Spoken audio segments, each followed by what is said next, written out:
안녕하십니까. 네, 저자에게 듣는 스타트업 A to Z.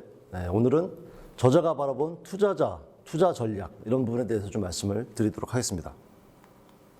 제 소개를 간단하게 드리면 20대 후반에 창업을 해서 이제 조그맣게 엑시트를 한 경험이 있고요. 요즘 말로 좀 큰 회사를 만들려면 큰 회사를 다녀봐야겠다라는 나름의 철학으로 이제 카카오, 야후, 그다음에 네이버에서 한 13년 정도 공부를 했습니다. 그리고 2014년도에 다시 스테이지라는 회사를 공동 창업하여 프로테크 스타트업을 운영을 지금 7년째 하고 있습니다.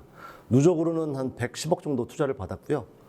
그런 경험들을 살려서 여러분들께 도움이 될 수 있도록 말씀을 드리겠습니다. 네, 투자 유치를 이렇게 해야 한다는 말씀을 많이 하시는데 정확한 개념을 모르시는 분들이 있어서 간단하게 좀 설명을 드리고 넘어가겠습니다. 이제 보통 자금 조달이라고 표현을 하죠. 그래서 타인 자본이 있고 자기 자본이 있습니다.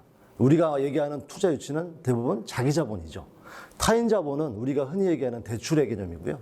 자기 자본, 신주를 발행해서 그 주식을 주는 대가로 우리가 자금을 받게 됩니다. 다만 이제 전환사채라고 해서 우리가 CB라고 하죠.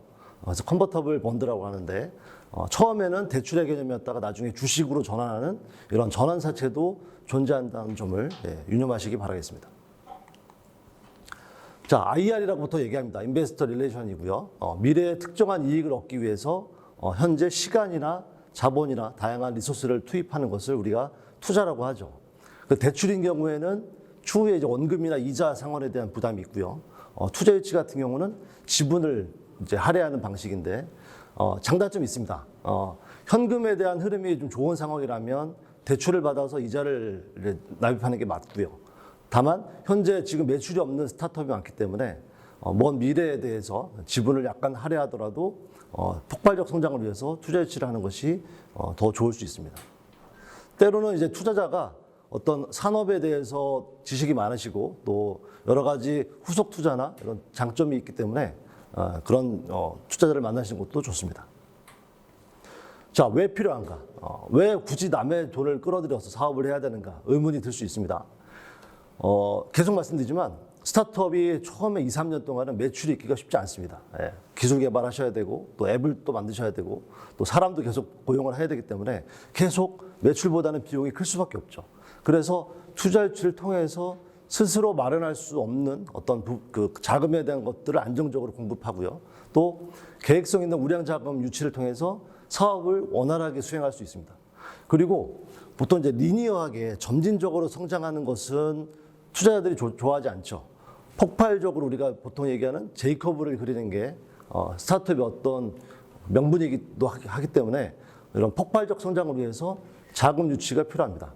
예를 들어서 뭐 배달의 민족이 폭발적 성장을 위해서 자금을 유치하고 유승용 같은 배우를 통해서 TV 광고를 집행했었고요. 또 마켓컬리도 마찬가지로 전지현 같은 배우를 또 기용해서 브랜딩을 했었죠. 그런 것들이 투자 유치가 됐기 때문에 가능한 일이었습니다. 또한 대외적인 회사 이미지 제고에도 되게 좋습니다. 저희 회사 같은 경우도 처음에 2, 3년 동안 직원을 뽑기가 되게 쉽지 않았어요. 왜? 요즘 말로 하면 이제 약간 듣보잡 회사였죠. 근데 투자 유치가 되고 기사화되고 다양한 어떤 이제 언론에 노출이 되다 보니까 이제 조금씩 이제 지원하시는 분들이 생기면서 좀 좋은 분들을 많이 채용할 수 있게 되었습니다.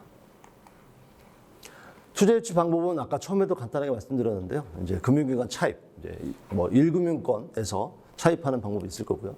예, 그 다음에 엔젤, 엑셀러레이터, 벤처 캐피탈 추후에 계속 말씀을 드리겠습니다. 그리고 정부 정책 자금이 있고요. 또 합리적인 조달 방식을 결정하셔야 됩니다.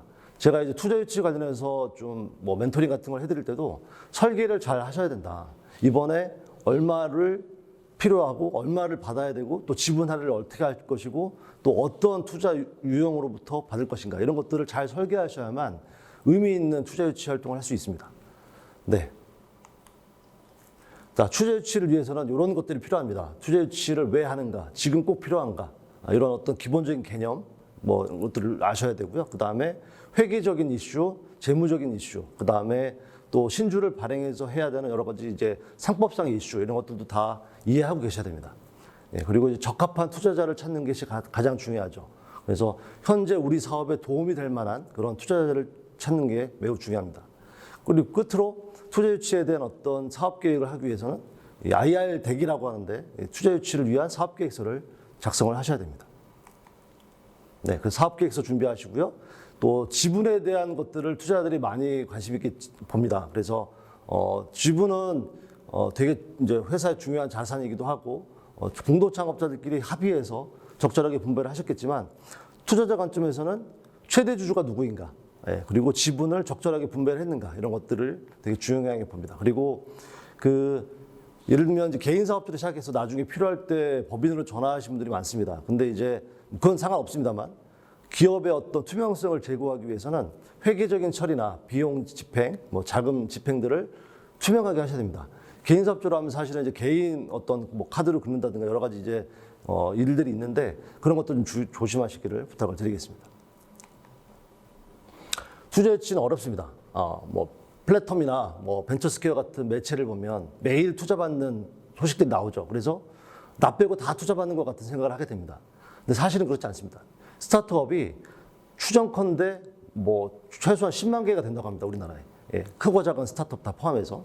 근데 그 중에서 하루에 한두 개가 되는 거죠. 1년으로 보면 수백 개밖에 안 됩니다. 그래서 투자 유치 자체가 공급보다, 그러니까 수요가 공급보다 많은 불균형한 시장이고요. 그리고 기본적으로 사실은 남의 돈을 받는다는 게 굉장히 어렵죠. 그리고 서로 기대치가 다릅니다. 스타트업 입장에서는 우리 회사 앞으로 잘 될 거니까 지금 돈을 투자해달라는 개념인 거고, 투자자 입장에서는 보수적으로 생각할 수밖에 없죠. 왜냐하면 그런 스타트업이 너무 많기도 하고, 스타트업 입장에서는 다 자기가 잘 된다고 하니까 그런 것들을 검증하는 게 필요합니다. 예, 그리고 벤처 투자 특성상 하이 리스크 하이 리턴입니다. 그런 것들에 대한 어떤 그 기본적인 검증 절차가 되게 까다롭기 때문에 그런 것들을 좀 참고하시면 좋을 것 같습니다. 네, 스타트업에 투자하는 이유, 벤처 캐피탈이나 이런 엔젤 투자자분들이 투자하는 이유는 이렇습니다. 시장이 일단 커져야 됩니다. 네, 크고 있는 시장, 예를 들면 지금 펫 관련 시장, 네, 뭐 반려견이나 이런 분들을 이제 키우는 분들이 많아지다 보니까, 그리고 노인 혹은 뭐 이제 저희가 고령화 사회로 가다 보니까 노인 관련 시장, 뭐 치매 관련 시장 이런 시장들이 계속 크고 있죠. 반면에 뭐 키즈 관련 시장 이런 부분들은 계속 위축되다 보니까 결혼 관련 시장 이런 부분들은 벤처캐피탈에서 별로 투자를 많이 안 하신다는 얘기를 또 듣게 됩니다. 그리고 되게 제가 강조하고 싶은 건데요, 팀이 훌륭해야 됩니다.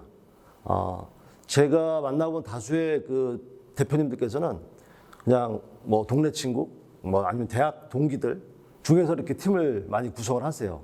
그게 이제 친하고 편하다는 이유로 하시는 것도 있죠. 근데 그러다 보면은 성과를 내기 어렵습니다. 그래서 투자 유치가 왜 어렵냐고 하시는데 대부분 투자 유치가 되게 어려운 구조로 시작을 하세요. 네, 그런 부분들에 대해서 좀 자세히 좀 이해를 하시면 좋을 것 같습니다. 그리고 스타트업의 특성상 기술을 기반으로 해서 폭발적 성장을 만들어내는 어떤 그 역할이 필요한데 기술 자체가 되게 중요합니다. 그래서 제품이나 서비스를 만드시는 기술에 대한 부분, 요즘 이제 4차 산업혁명 얘기를 많이 하시는데 뭐 빅데이터, AI, 자율주행, 뭐 기타 등등 이런 기술적인 부분에 대해서 처음부터 고민을 많이 하시는 게 좋습니다. 안 그러면 사실은 그 VC분들이 이런 얘기합니다. VC가 이제 벤처 캐피탈입니다. 그냥 일반 자영업과 같은 스타트업이 너무 많다. 기술 기반이 아니라 그냥 요즘 이제 오투어 같은 서비스 너무 흔해졌는데 이런 것들에 대해서는 약간 자영업 같은 스타트업이다 이렇게 표현하시더라고요. 그리고 투자자마다 관심 분야가 있습니다. 그래서 나중에도 말씀드리겠습니다만 그 벤처 캐피탈이 갖고 있는 펀드를 미리 알고 접근하시는 게 매우 중요합니다. 그래서 뭐 청년 창업 펀드, 만 39세 미만의 창업자들에만 투자하는 펀드고요. 그다음에 재기 창업 펀드, 과거에 폐업 이력 있는 재기에 도전하신 분들한테 투자하는 펀드가 있고요. 그리고 4차 산업혁명 펀드, 아까 말씀드린 이런 기술 기반의 스타트업에 투자하는 펀드, 그런 것들이 있습니다. 네, 또 하나 이제 투자자 관심사항을 말씀드리면 경영자, 대표이사가 가장 중요합니다. 경영자의 철학, 경험, 도덕적 뭐 해이가 없는지, 그리고 그동안 어떤 회사를 다녔고 어떤 기술을 갖고 있는지. 그래서 사실은 개발에 대한 그러니까 기술 스타트업이라면 대표님이 개발자인 것을 또 선호하는 VC분들도 많이 있습니다. 당연히 제품과 시장성, 사업성 이런 것들도 중요하겠죠. 특히 사업성은 제가 이제 비즈니스 모델 관련해서는 나중에 또 말씀드릴 수 있겠습니다만 처음에 어떤 비즈니스 모델을 명확하게 만들지 않고 그냥 유저가 모이면 돈을 벌겠지라는 어떤 약간 나이브한 생각으로 창업하시는 분도 있습니다. 물론 이제 뭐 1,000만, 2,000만 다운로드 받고 막대한 트래픽이 발생하면 가능할 수 있습니다만 사실은 나중에 유저를 모아서 광고를 붙여서 돈을 벌겠지라는 생각은 되게 위험합니다.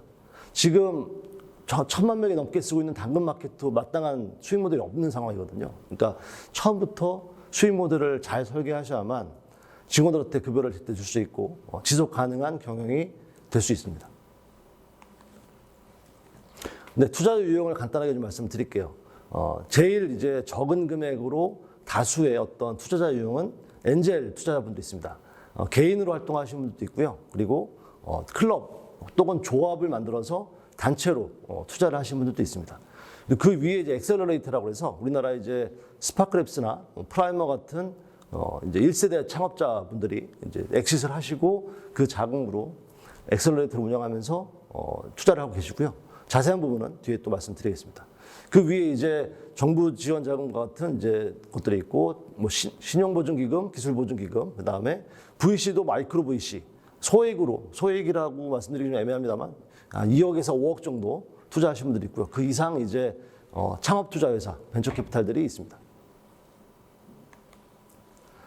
네, 그 정부 지원 자금에서 가장 이제 많이 하시는 것들이 그 신용보증기금과 기술보증기금입니다. 그래서 한 2%대 저리로 대출을 받을 수 있는 환경이 있고요. 그 다음에 요즘은 이제 투자 옵션부 보증도 가능해서 대출을 처음에 받고 신보나 기보로부터 또 투자 연계를 또 받을 수 있습니다. 그래서 만약에 이제 그 기술이나 어떤 신용에 대한 부분에 큰 문제가 없다면 이런 것들도 시도를 해보시는 게 좋을 것 같습니다. 네, 정부 정책 자금에서 가장 유명한 것은 창업 맞춤형 사업, 선도벤처 연계 지원 사업, 창업 선도 대학 지원 사업 이런 것들이 있고요. 최근에는 이제 예비 창업자 대상으로 하는 예비 창업 패키지, 그리고 이제 그 다음 단계에서는 초기 창업 패키지 이런 것들이 있습니다. 만약에 아직 사업자 등록증을 내지 않으셨다면 급하지 않습니다. 예비 창업 패키지를 먼저 하시고 그 과제 중에 하나가 사업자 등록증을 내는 거거든요. 그래서 추후에 그 1년 안에만 사업자 등록증을 내시면 되니까요. 그렇게 참고하시면 좋을 것 같습니다. 구글 플레이에도 그 사업자 등록증 없이도 앱을 만들어서 업로드할 수 있기 때문에 다수의 게임 회사나 스타트업들이 사업자 등록증을 내지 않고 처음에 예비 창업 패키지를 통해서 자금 지원을 받습니다. 네. 금액도 평균 5,100만 원으로 적지 않기 때문에 초기에 한 뭐 6개월에서 1년 정도 버티시는 데는 도움이 될 것 같습니다. 다만 이제 좀 주의할 점을 말씀드리면 투자 브로커들이 있습니다. 그래서 제가 사익합금주의라고 써놨는데 뭐 정부 지원 자금을 받게 해주면 뭐 3%에서 5%를 돌려달라, 또는 뭐 받는 조건으로 뭐 성공 보수를 요구하기도 하고요. 그런 분들이 굉장히 많습니다. 소위 멘토라고 해서 활동하시는 창업 전문가들이 많은데 알고 보면 창업을 한 번도 해보지 않고 뭐 이런저런 자기의 그냥 네트워크를 이용해서 이런 사기꾼 같은 행위를 하는 분들이 있으니까 조심하시기를 부탁을 드리겠습니다. 네, 엔젤 투자는 펀드를 만들거나 개인으로 활동하시는 분도 있고요. 보통은 이제 1억에서 3억 정도 많이 투자를 하십니다. 예, 그리고 한국 벤처 투자에서 운영하고 있는 엔젤 투자 매칭 펀드도 이제 가능하고요. 그리고 용어들이 좀 여러 가지가 있습니다. 전문 엔젤, 적격 엔젤, 엔젤 클럽 이런 것들이 있는데 이런 것들은 그 엔젤 투자 지원 센터를 참고하시면 좀 자세하게 나와 있으니까 참고하시면 좋을 것 같습니다. 약 2,500억 정도 엔젤 투자자분들이 이제 투자를 하고 계시는 걸로 되어 있고요. 12,000명 정도가 활동하고 계십니다. 저도 그 중에 한 명이고요. 네, 이제 엑셀러레이터에 대해서 말씀을 드리겠습니다. 엑셀러레이터는 일반적으로 5천만 원에서 7천만 원 정도 이제 투자를 하고 거기에 대한 지분을 할애를 받습니다. 보통 기업 가치를 3억에서 5억 정도로 이제 산정을 해주는 것이죠. 투자를 전제로 프로그램을 선발해서 보통 이제 배치를 돌린다고 하는데 한 6개월 정도 같이 그 공유 오피스 같은 곳에서 근무를 하면서 이제 후속 투자, 데모데이 같은 걸 열어서 후속 투자를 연계해주고 그런 역할을 하게 됩니다. 현재 우리나라 68개 정도 엑셀러레이터가 운영을 하고 있고요. 대표적으로는 이제 아까 말씀드린 것처럼 스파크랩스나 프라이머 같은 곳을 통해서 후속 투자를 많이 받게 됩니다. 네. 다만 이제 투자 유치에는 도움이 되나 장기적으로 봤을 때 너무 적은 회사 밸류로 적은 금액을 투자받으면서 지분을 할애한다는 단점이 있을 수 있습니다. 물론 이제 잘 됐을 때 얘기인데 그때 너무 회사가 작을 때 5%에서 7%의 지분을 줬다는 것에 대해서 후회하시는 분들도 있으니까 그런 것들은 이제 참고하셔서 진행하시면 좋을 것 같습니다. 네. 가장 이제 투자 유치를 할 때 가장 많이 말씀하시는 곳이 이제 벤처 캐피탈이죠. 가장 많은 투자 규모와 투자 회사들이 있고요. 예. 보통 이제 VC라고 표현합니다. 벤처 캐피탈을 줄여서 하이 리스크 하이 리턴에 투자를 하고요. 그 다음에 지분 투자에 의한 방법으로 신주를 발행해서 받게 됩니다. 예. 그리고 미래 가치, 현재 가치보다는 미래 가치나 수익 가치 관점에서 투자를 받게 되고요. 벤처 캐피탈의 생리는 계속 말씀을 좀 드리겠습니다. 네. 하이리스크 하이리턴이라고 말씀드렸고요. 그다음 IPO 전까지 IPO를 하게 되면 대부분 벤처 캐피탈들은 자금을 회수하게 되죠. 물론 그 전에 다음 라운드 투자를 받을 때 구주를 매각하기도 합니다. 그런 식으로 이제 수익 모델을 구성을 하고 있고요. 또 포트폴리오 기업 간 예를 들어서 저희 회사 같은 경우는 이제 본앤델스라는 회사에 투자를 받았는데 본데이라는 것을 분기 한 번 정도 합니다. 그래서 본앤델스라는 회사에서 투자한 회사들이 이제 기백 개가 됩니다. 벌써 그 회사들이 모여서 서로 이제 시너지가 날 수 있는 그런 어떤 기업 간 네트워크를 형성해 주기도 합니다. 그리고 틈새 시장에서 활동하는 산업자본이라고도 표현하는데 정부 지원 자금이나 혹은 이제 다른 엔젤 투자를 할 수 없는 좀 다양한 틈새 시장 영역에서 투자 활동을 하기도 합니다. 네, 그 벤처 캐피탈의 생리를 이해하시려면 먼저 펀드라는 개념을 아셔야 됩니다. 그래서 펀드는 이제 불특정 다수인으로부터 자금을 모아서 운영하는 어떤 조합 혹은 단체를 말하고요. 일반적으로는 이제 우리가 얘기하는 것은 공모펀드가 있고 사모펀드가 있습니다. 예를 들어서 어떤 회사가 주식시장에 상장할 때 공모한다고 얘기 많이 들으셨죠? 그래서 공모펀드는 50인 이상이 공개적인 방식으로 자금을 유치하는 방식이고요. 상품 홍보나 뭐 이런 종목수에 대해서 굉장히 제한이 없습니다. 다만 이제 우리가 또 P라고 보통 얘기하는데 사모펀드는 어떤 소수의 사람들이 자금력이 있는 사람들이 모여서 펀드를 구성하고 거기에서 약간 좀 그 프라이빗하게 투자를 하시고 자금을 운영하시는 분들이 우리나라에도 꽤 있습니다. 그래서 벤처 캐피탈과 그 조합 출자자 개념을 좀 말씀을 드릴게요. 벤처 캐피탈을 저희가 이제 업무 집행 조합원 GP라고 보통 표현합니다. 그래서 그 자금을 펀드를 만들게 되면 우리가 소위 말하는 VC 분들이 그 자금을 운영해서 투자를 집행하고 나중에 회수하게 되는 그림이고요. 그 다음에 우리가 얘기하는 이제 LP 리미티드 파트너즈인데 이분들이 자금을 대게 됩니다. 정부도 있고요. 주요 부처에서 이 모태펀드를 만들어서 LP로 활동을 하고 계시고 또 1금융권 또는 은행이나 뭐 이런 이제 증권사, 보험사 같은 곳에서도 이런 자금을 운영하고 있습니다. 그래서 다시 한번 말씀드리면 GP와 LP가 펀드를 만들어서 이 펀드에서 스타트업에 투자를 하게 됩니다. 나중에 투자를 받게 되시면 뭐 예를 들어서 A 파트너즈에서 투자를 받으면 A 파트너즈와 계약하는 게 아니라 A 파트너즈와 B GP가 만든 이 펀드, 이 조합 이름으로 투자를 받게 됩니다. 그래서 계약서에도 조합 이름이 들어갑니다. 네, 그런 것들을 참고하시면 좋을 것 같고요. 그다음에 그 펀드마다 주목적이 있습니다. 주목적에 60% 이상 투자를 해야 한다는 기본적인 가이드라인이 있기 때문에 펀드 성격을 미리 아시면 좋다고 또 말씀을 드렸습니다. 자, 기본적인 구조는 이렇게 진행이 되고요.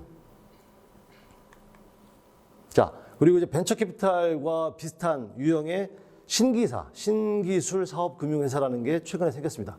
그래서 기존에는 금융이나 보험, 부동산 등에 대해서 투자가 금지가 되어 있었습니다. 근데 이제 신기사 같은 경우는 그런 제한 없이 좀 자유롭게 투자할 수 있게 됐고요. 그래서 그 자금력이 있는 대기업이나 혹은 이제 과거에 이제 엑시트하신 경험이 있는 창업자분들이 신기사를 많이 창업을 하고 계십니다.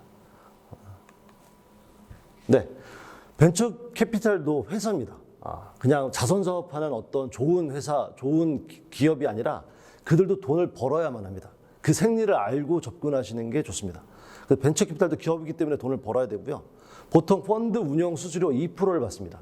그래서 만약에 보통 이제 뭐 기백억 단위 펀드를 만들기 때문에 뭐 예를 들면 100억을 운영을 한다 그러면 2억을 1년에 이제 펀드 운영 수수료로 받게 되는 거죠. 그걸로 이제 심사역분들, 투자자분들 급여를 주고 하게 되는 거죠. 물론 이제 그 펀드를 여러 개 운영하기 때문에 더 많은 수익이 창출하겠죠. 다만 이제 운용 수수료만 받기 위해서 벤처 캐피탈이 존재하지는 않습니다. 보통 이제 기준 수익률을 7%에서 많으면 15%까지 보는데 기준 수익률을 맞추면 펀드 이제 LP하고 합의한 기준 수익률을 맞추면 그 이상에 대해서는 성과 보수를 한 20%를 받게 됩니다. 그래서 인센티브라고 보통 표현하죠. 예. 펀드 기간이 보통 평균 만기가 7년이기 때문에 그 펀드 소진 기간이 끝나면 거기에 대한 어떤 정산을 또 하게 되고 또 벤처 캐피탈도 펀드를 만들기 위해서 영업을 합니다. 예. 항상 뭐 투자만 하는 분들이 아니라 정부 부처나 이런 1금융권을 찾아다니시면서 이런 펀드를 만들려고 하는데 자금을 그러니까 지원해달라고 해서 영업행위를 또 하시게 됩니다. 네. 예시는 밑에 참고하시면 좋을 것 같습니다. 그래서 운용을 잘했다. 정말 7년짜리 그 펀드를 뭐 4차 산업혁명 펀드인데 뭐 300억짜리 펀드를 운영을 했다. 근데 정말 잘한 이제 VC 같은 경우는 연 복리로 약 15%에서 20% 정도 달성하면 매우 잘했다는 평가를 받습니다. 그리고 제일 중요한 것은 스타트업은 현실적으로 말씀드리면 대부분 망합니다. 예. 저는 이제 창업을 독려하는 사람입니다만 통계 데이터를 보면 그 10년 정도 지난 스타트업들의 살아남는 평균이 한 8% 됩니다. 8% 정도의 개념은 사실은 행정적으로 폐업을 안 했을 뿐, 예. 뭐 직원들 급여를 못 주는 회사, 또 아니면 뭐 페이퍼 컴퍼니, 혹은 뭐 그 정부 지원금만 타는 보통 좀비 기업이라고 많이 표현하시더라고요. 이런 회사들이 아직 그 행정적으로 폐업 처리를 안 한 회사들이 모여 있는 거죠. 남아 있는 거죠. 그래서 직원들한테 제때 급여를 주고 지속적으로 성장하는 이런 회사들은 더 극소수일 것이라고 사람들이 얘기하고 있습니다. 전문가분들이. 그래서 그런 것들을 참고하셔서 준비하시면 좋을 것 같고요. 그래서 벤처 캐피탈은 10군데 투자해서 10군데가 다 잘 되길 바라지 않습니다.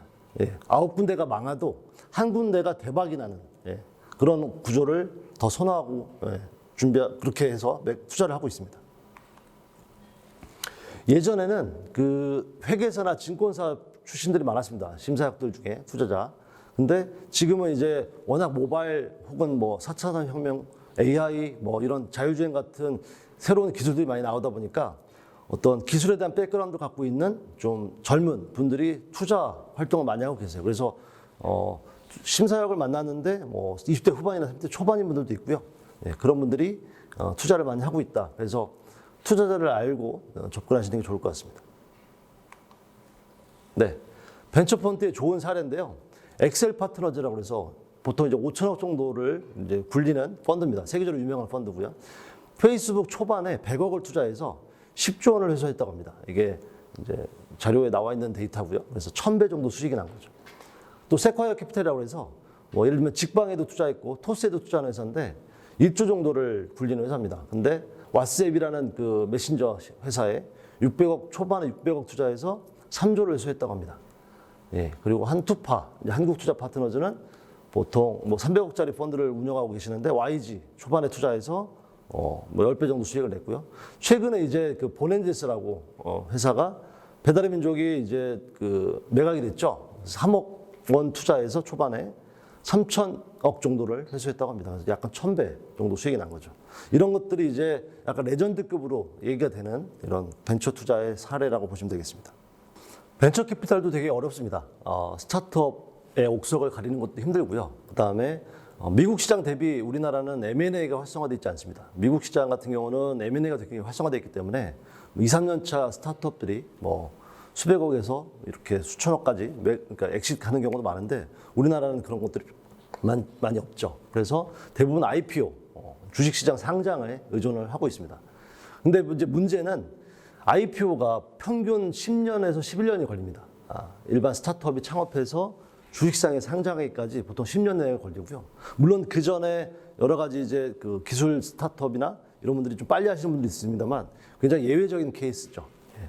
근데 문제는 아까 말씀드린 것처럼 펀드 소진 기간이 7년입니다. 그래서 펀드 소진 기간과 스타트업의 어떤 IPO와의 어떤 시간적인 괴리가 있기 때문에 그 전에 자꾸 이제 구주를 매각하시거나 이런 어떤 엑시트 전략을 짜시게 되죠. 네. 자, 어떤 엑시트하는 방법인데요. 대부분 이제 IPO를 통해서 엑시트를 많이 하시고 그 전에 이제 구주 매각이나 뭐 스팍 상장 또는 뭐 바이아웃 이런 형태 M&A가 포함되어 있습니다. 이런 것들이 좀 좋은 사례라고 보시면 될 것 같습니다. 그래서 우리나라 같은 경우는 80%가 약 IPO에 의존하고 있고 20% 예를 들면 뭐 예전에 김기사라는 이제 내비게이션 회사가 카카오에 600억 인수됐는데 이렇게 이제 카카오나 네이버가 같은 이제 큰 회사들이 인수해주는 그림이 있을 거고요. 반면에 미국 같은 경우는 시장 자체가 워낙 크기도 하고 약 80%의 스타트업들이 M&A에 의해서 엑시트를 하고 있다고 합니다. 20%가 이제 IPO 성장을 하는 거고요. 자, 투자 프로세스를 좀 말씀드리겠습니다. 첫 번째, 그 VC 분들, 심사위원 분들이 약간 지인 소개나 어떤 매체를 통해서 스타트업을 발굴하게 됩니다. 그래서 여러 가지 산업이나 팀이나 이런 것들을 이제 사전에 좀 필터링을 하고 투자 업체를 발굴하게 되고요. 그래서 일단 1차 미팅을 하게 되죠. 사실 1차 미팅을 한다는 것만으로도 굉장히 의미가 있을 수 있습니다만 이때부터 이제 기나긴 이제 협상과 싸움의 시작입니다. 일반적으로 6개월 정도가 걸리는 투자 유치 작업에 있어서 첫 번째 관문이고요. 이때 좋은 이미지를 심어주셔야 합니다. 그래서 여러분들께서는 사업 계획서를 잘 작성하셔서 거기에 대한 피칭 연습도 좀 하셔야 되고요. 또 좋은 인상을 심어줘야만 6개월의 어떤 마라톤 같은 투자 유치 작업을 무사히 이제 끝날 수 있을 것 같습니다. 그래서 이제 우리가 이제 IR을 하면 이제 보통 한 20분 내외 정도 발표를 하고 또 거의 1시간 가까이 질의응답을 합니다. 질의응답 시간이 많을수록 좀 관심이 있다고 보시면 될 것 같아요. 너무 이제 질문이 없거나 관심이 없으면 사실은 거의 뭐 1시간도 안 돼서 끝나고 이제 가시게 되는데 사업 내용을 상세하게 검토하시게 되고요. 그때부터 이제 VC 분들은 바빠지죠. 그러면 우리가 보내준 자료만으로 판단하지 않습니다. 그 산업에 대해서 엄청나게 많은 고민과 노력과 분석을 하셔서 시장에 대한 분석 보고서를 또 만드세요. 그래서 시장에 대한 부분, 또 우리 회사에 대한 부분을 계속 분석하셔서 저한테 이제 보여주신 분도 있는데 거의 뭐 100페이지 가까운 이런 보고서가 나오더라고요. 그래서 그런 것들을 검토하셔서 보고서를 만들고 내부적으로 이제 또 컨펌 프로세스가 있는 거죠. 위에 이제 임원진이나 대표님께 VC한테 이제 보고를 해서 투자 여부에 대해서 이제 진행을 하게 되고요. 그리고 투자가 결정이 되면 그때부터 이제 우리한테 여러 가지 요청을 하게 됩니다. 이제 회사 밸류를 어떻게 생각하냐, 또 투자 필요한 금액은 얼마냐, 그다음에 여러 가지 회계적인 데이터, 또 이런 것들을 요청하게 되고요. 그다음에 내부적으로 이제 최종 IR을 하게 되면 디드라고 얘기하는데 현장 실사를 하게 됩니다.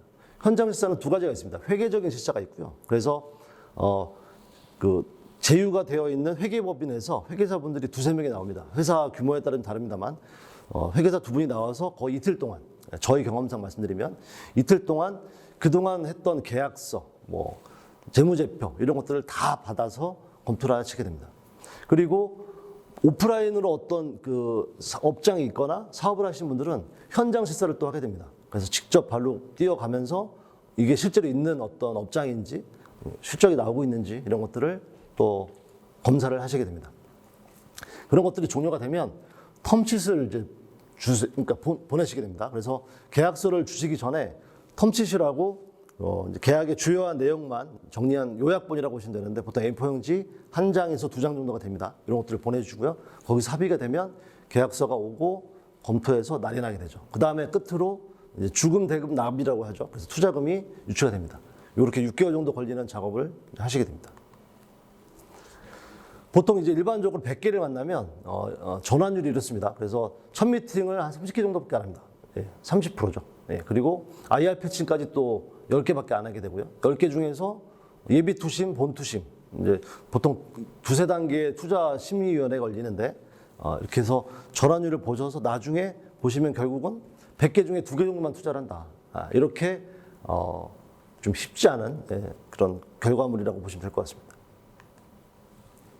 네, 사전 IR 피칭을 하시게 되고요.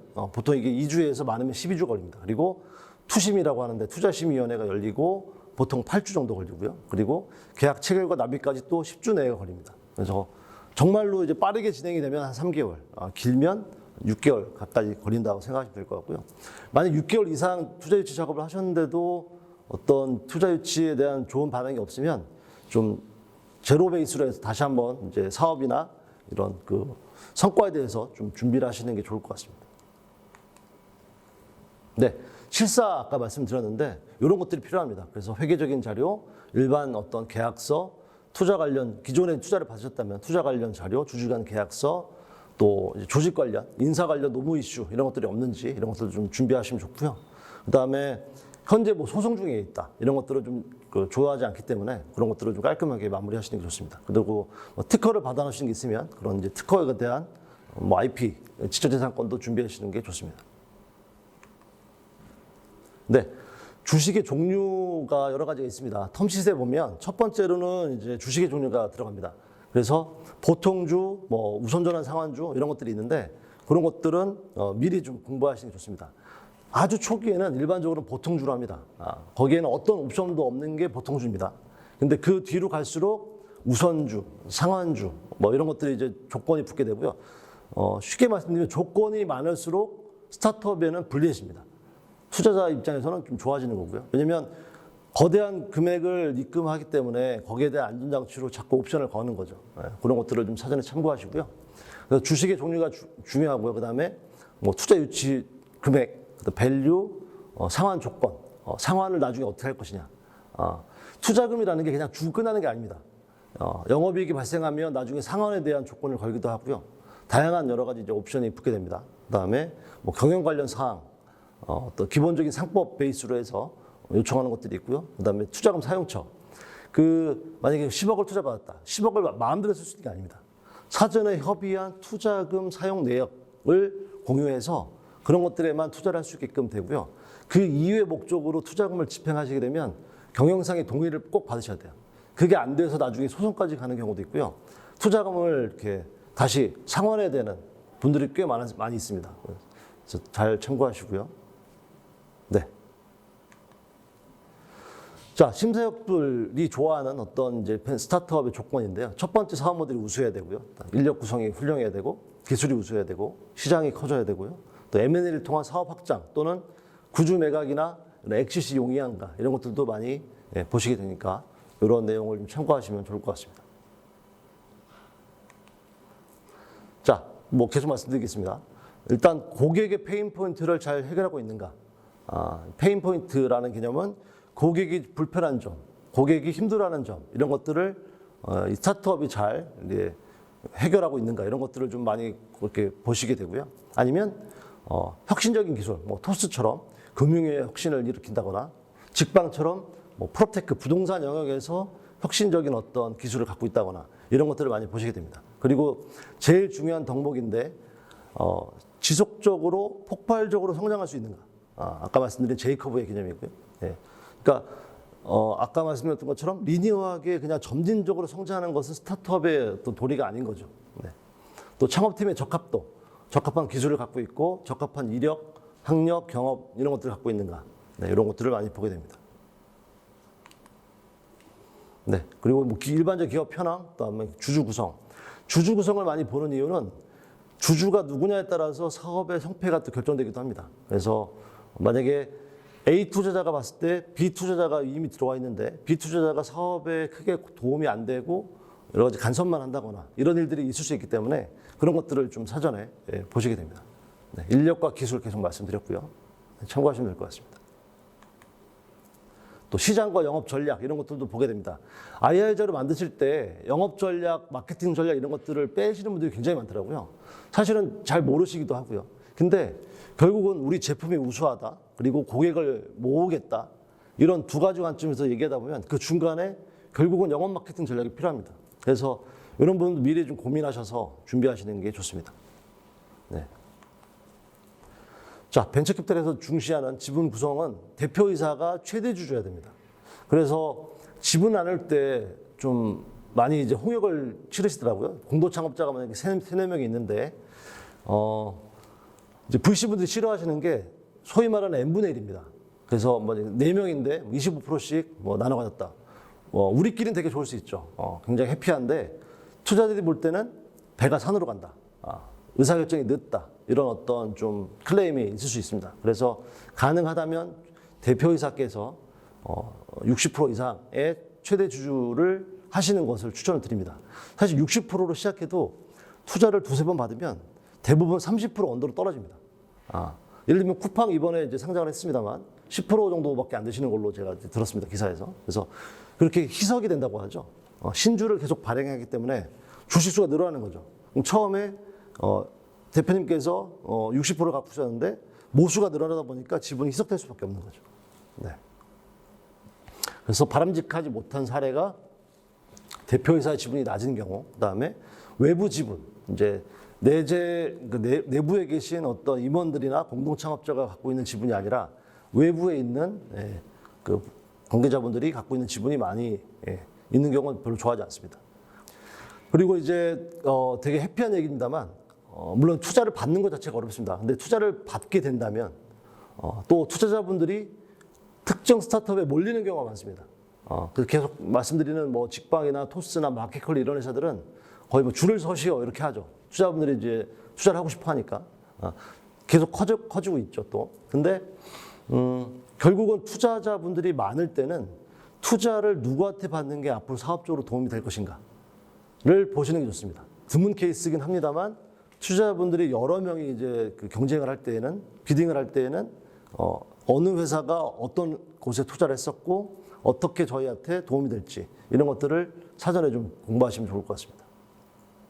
네, 그리고 그 전략적 투자자라고 해서 일반적으로 우리가 얘기하는 투자자는 이제 파이낸셜 FI라고 하죠. 그래서 파이낸셜 인베스터고 그다음에 스트래티직 인베스터가 있습니다. 그래서 저희 회사 같은 경우도 모 건설회사로부터 투자를 받았는데 부동산 스타트업을 하다 보니까 건설회사나 뭐 시행사나 뭐 이런 여러 가지 기존의 회사들과 협업할 것들이 많이 있습니다. 그래서 사업적으로 좀 도움이 될 만한 투자자분들한테 이런 전략적 투자를 받으시는 것도 매우 좋은 과정이 될 수 있습니다.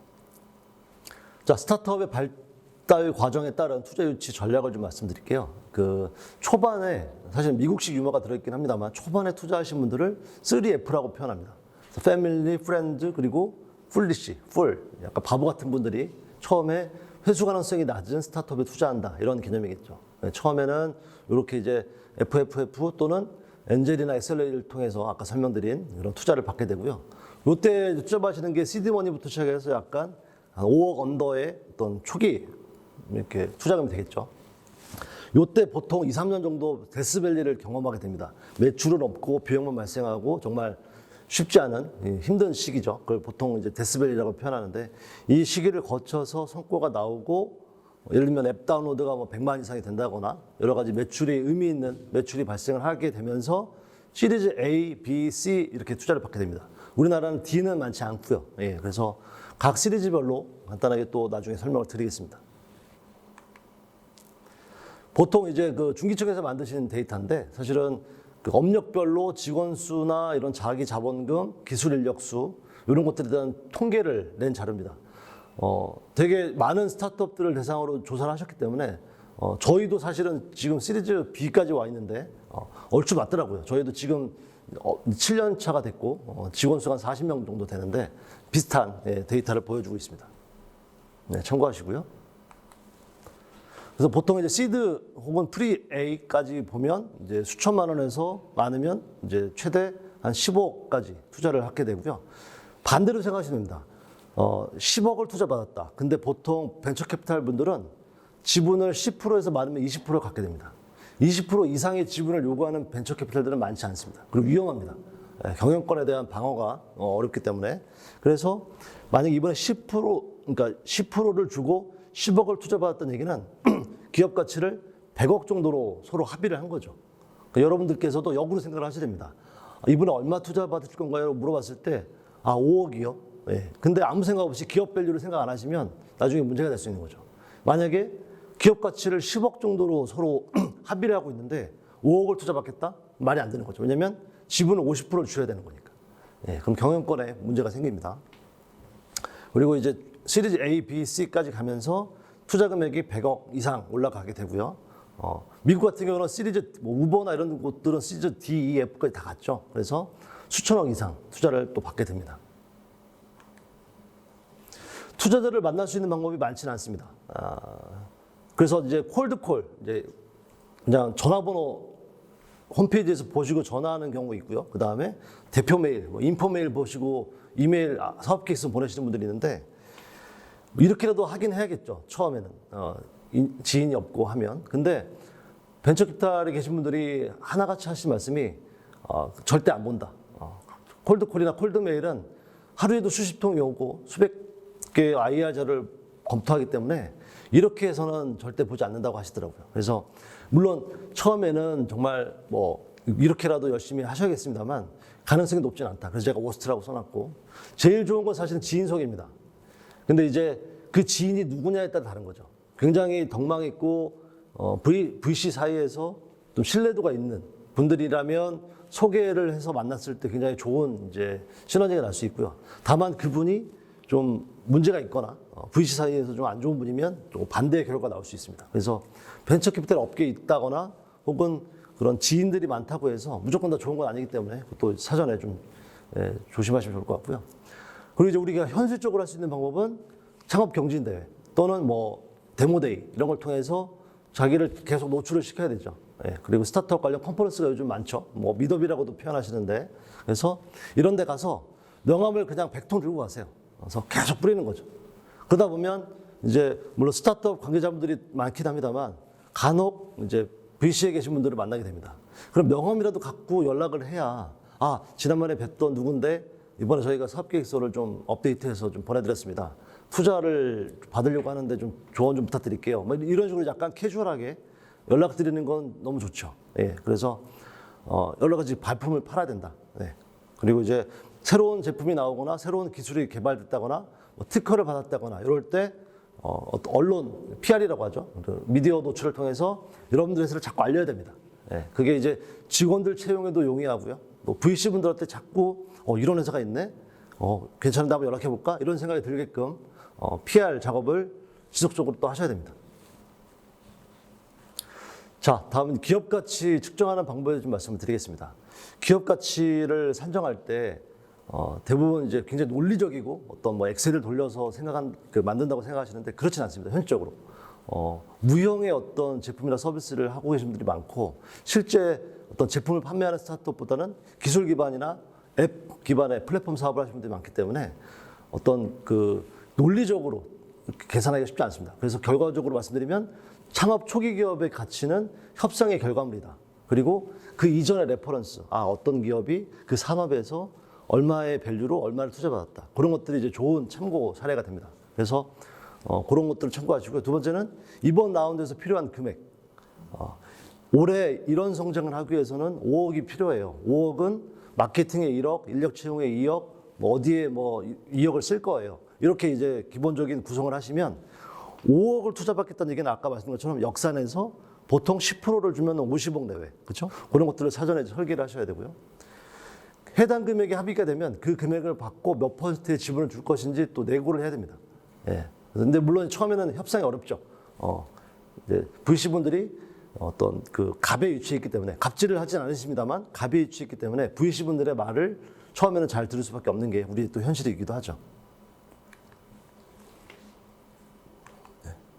자, 가격과 가치를 간단하게 좀 말씀드리겠습니다. 우리가 이제 제품을 사는 것들은 보통 가격이라고 하죠. 가격이 일반적으로 정해져 있죠. 뭐 생수면 뭐 1,000원 내외로 정해져 있을 것이고요. 자동차도 가격이 정해져 있고 수요와 공급의 어떤 결과에 따라서 어떤 하나의 숫자로 보통 정해져 있습니다. 물론 이제 오픈마켓이라는 데 보면 금액이 되게 다릅니다만 보통 5% 내외로 수렴이 돼 있죠.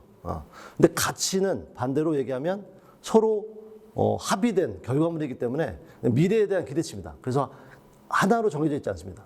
그리고 이제 가치는 내재 가치를 보통 표현하기 때문에 하나의 가격으로 정해져 있지 않고 N개의 숫자가 나올 수 있습니다.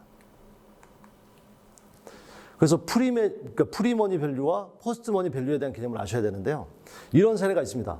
저희는 이번에 100억 밸류로 20억을 투자받고 싶어요. 여기까지는 이제 일반적으로 많이 쓰시는 용어인데 VC는 프리밸류로 그러니까 포스트 밸류로 생각을 했고 스타트업 입장에서는 이제 프리밸류로 생각을 했던 거죠. 100억이라는 게. 예를 들면 100억을 프리밸류로 한다는 얘기는 20억이 들어가서 포스트 밸류로 120억이 되는 거거든요. 기업 가치가 거의 20%가 차이 나야 됩니다. 근데 VC 입장에서는 싸게 사는 게 좋죠. 사는 사람은 싸게 사고 싶어 하고 파는 사람은 비싸게 팔고 싶어 하는 게 인지상정이죠. 그래서 VC 분들이 나중에 이제 얘기를 하시죠. 나는 포스트 밸류, 그러니까 프리밸류로 보면 80억이 되는 거겠죠. 그런 것들을 사전에 이해를 하셔야 됩니다.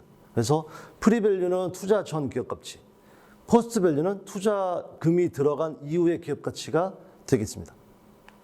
그래서 정리하면 프리밸류로 90억에 합의가 됐다면 투자금이 10억이 들어가서 포스트 머니 밸류가 100억이 되는 그림이 됩니다. 이런 것들을 사전에 합의를 하셔야 됩니다. 그래서 기업 가치 얘기하실 때 저희가 기업 가치는 100억입니다가 아니라 저희 기업 가치는 프리밸류로 얼마입니다. 혹은 포스트로 얼마를 생각하고 있습니다. 라고 정확하게 처음부터 얘기를 하셔야만 서로 혼선이 없습니다. 자, 투자 유치를 위한 팁을 좀 말씀드릴게요. 사실 정답은 없습니다. 제가 7년 동안 5번 이상의 투자를 받으면서 경험한 것도 있고요. 또 VC분들한테 들은 얘기를 좀 정리를 해봤습니다. 첫 번째, 시장의 자금 수요와 공급에 대해서 좀 이해를 하셔야 됩니다. 지금 시장에 돈이 어디로 쏠리고 있는가? 예를 들면 작년 같은 경우는 주식시장이 엄청나게 쏠렸죠. 그래서 뭐 주린이라는 용어도 나오고 2030 세대가 주식시장에 뛰어들고 있습니다. 예. 그리고 지금은 이제 또 비트코인이 또 뜨면서 블록체인 시장에 또 자금이 몰리기도 합니다. 예. 그리고 IT, ICT, 또 BT, 뭐 바이오 테크놀로지, 뭐 ET는 엔터테인먼트 쪽입니다. 이런 시장의 흐름이 있습니다. 예. 또 바이오 쪽이 최근에 또 이슈가 됐었고요. 그래서 시장의 흐름, 돈의 흐름을 좀 사전에 좀 캐치하시면 좋을 것 같습니다. 그리고 회수 가능성을 얘기하면 좋습니다. 과거에는 그 벤처 캐피탈에서 봤을 때 창업자들이 저희는 뭐 5년 정도 지나면 회사를 매각해서 엑시트하려고 합니다.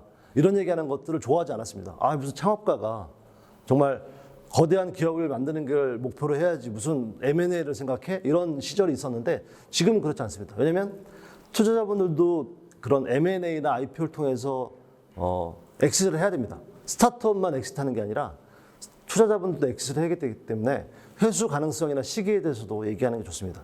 그리고 아까 계속 말씀드렸던 기술력, 경영진 이런 것들을 강조하시는 게 좋고요.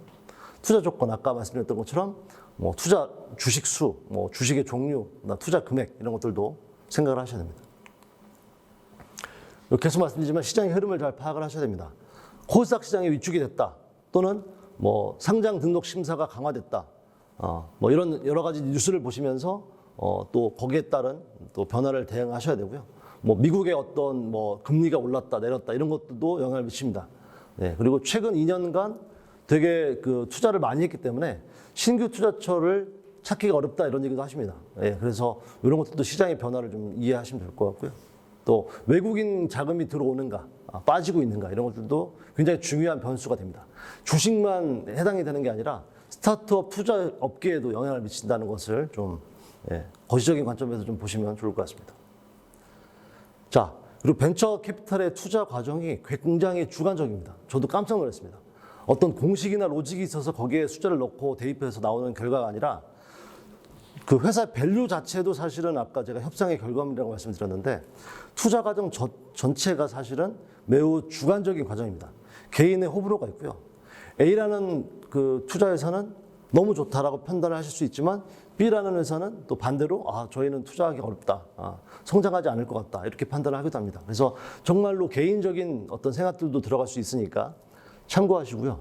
그래서 일정 점수 이상에 대해서 뭐 체크리스트가 있어서 이런 것들을 체크해서 통과하면 투자가 되고 안 되고의 개념이 아니라 투자자와 지속적인 협의, 협상 이런 것들이 필요하다라고 보시면 좋을 것 같습니다. 그래서 그런 그 VC분들 또 심사역분들과의 지속적인 신뢰 관계가 되게 중요합니다.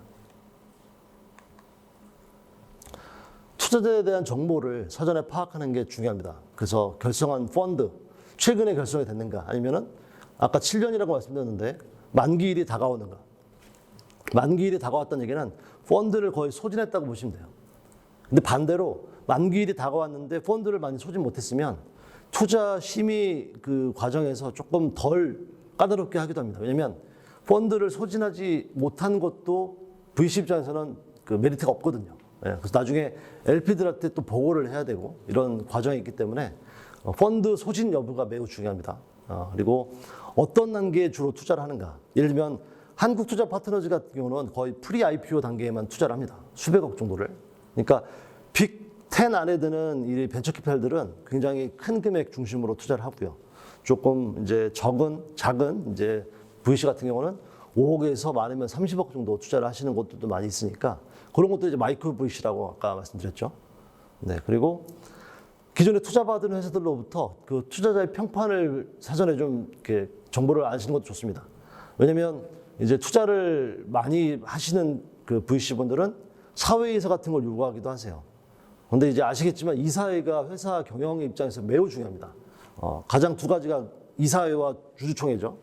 이사회에서 굉장히 중요한 의사결정을 많이 하게 되는데 회사에 도움이 되는 분들한테 사실은 사회이사 자리를 줘야겠죠. 근데 투자를 했다는 이유만으로 사회이사에 들어와서 굉장히 간섭만 하시거나 회사에 좀 그 문제를 일으킬 수도 있기 때문에 그런 것들은 좀 사전에 조심하시면 좋을 것 같습니다. VC 입장에서는 제품과 서비스가 좋은 건 당연한 겁니다. 그래서 그런 것들은 초반에 어필을 하시면 좋을 것 같고요. 다만 이 시장이 크고 있는가, 이머징 시장인가, 그 다음에 M&A 가능성 아까 말씀드렸고, 또 다만 문제는 M&A 시장이라는 것은 사줄 사람이 있어야 파는 거잖아요. 그냥 3년 뒤에 무조건 회사를 뭐 200억에 매각하겠다. 이거는 현실적이지 않죠. 그래서 적당한 그 합리적인 로직이 좀 필요합니다. 그리고 IPO를 하기 위해서는 연매출 보통 한 500억 내외, 그리고 매출의 한 10%에서 15% 정도가 영업이익이 나와야 정상적인 케이스라면 IPO가 가능하니까 그런 것들을 좀 참고해서 IR 자료도 작성하시면 좋을 것 같습니다. 네, 계속 말씀드렸지만 실제 펀딩 논의는, 그러니까 논의부터 시작해서 보통 클로징까지, 클로징이라 하면 주금, 대금, 납입입니다. 계약서를 썼다고 끝난 게 아닙니다. 계약서 쓰고 나서도 좀 어그러지는 경우가 많이 있기 때문에 그렇다고 계약서대로 실행해달라고 요구할 수도 없습니다. 다음에 투자를 받기 위해서는 업계에 또 안 좋은 소문이 날 수 있기 때문에, 그래서 계약서를 썼다고 괜히 회식하지 마시고요. 투자금이 입금된 날 회식하시는 것을 추천을 드리겠습니다. 자, 그리고 이제 그 CEO가 좀 샤이하시거나 발표를 잘 못한다고 뭐 다른 임원을 시키거나 좀 이렇게 밑에 직원들한테 요청하는 경우가 있는데, 저는 대표님이 꼭 하시는 것을 추천을 드립니다. VC분들도 그런 얘기를 많이 하세요. 아니, 대표가 얼마나 자신이 없으면 이런 발표도 잘 못하고 직접 본인이 다 하는 게 맞다, 이런 얘기를 하시니까 참고하시고요. 벤처 투자 시장은 굉장히 그들만의 리그가 강합니다. 그래서 뭐 우리가 흔히 얘기하는 그 네트워크에 의한 투자도 많이 되고 있고요. 그래서 그런 것들 좀 참고하시고, 콜드콜이나 전화는 이제 대부분 검토되지 않기 때문에 이런 것도 좀 하지 마시고요. 각종 모임이나 미트업 이런 것들을 통해서 계속 알리는 게 중요하다고 말씀드렸습니다. 네, 시간과의 싸움입니다. 시간이 결국 돈이고, 그 돈이 또 결국 또 권력이 되죠. 그래서 협상의 결과물을 잘 이끌어내기 위해서는 6개월 정도 나는 버틸 수 있다. 나는 지금 당장 투자받지 않아도 회사는 우리는 살아난다. 이런 자신감도 약간 필요합니다. 회사도 알고 있죠. 얘네가 2, 3개월 뒤면 망할 회사다.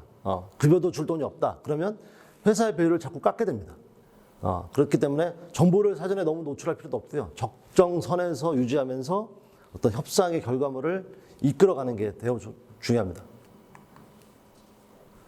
그리고 VC분들이 이제 완곡하게 이렇게 거절을 하세요. 되게 좋은데 저희는 지금 자금이 다 소진됐네요.